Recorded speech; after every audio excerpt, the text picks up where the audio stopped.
This is Charles Rupert at Mills GM in Baxter, Minnesota, looking at a 2012 Chevy Avalanche LTZ. Stock number is 2A220077A. Very clean looking 2012.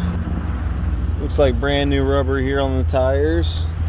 Little rock chip right there.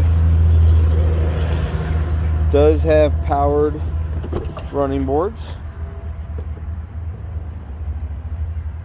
Heated and cooled seats along with seat memory, Bose speakers, heated steering wheel, power driving seat. Very transparent here at Mills GM.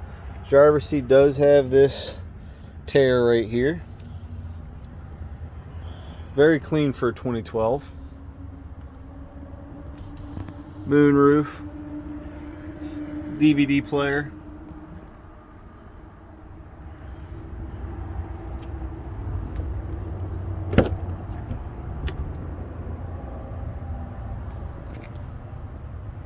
Hole right there in the seat.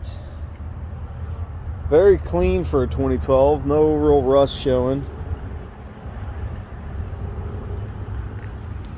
Rear parking sensors.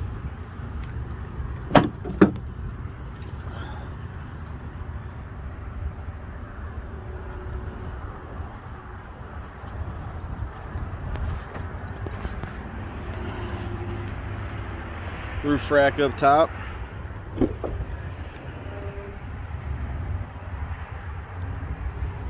Once again, it's Charles Rupert, Mills GM.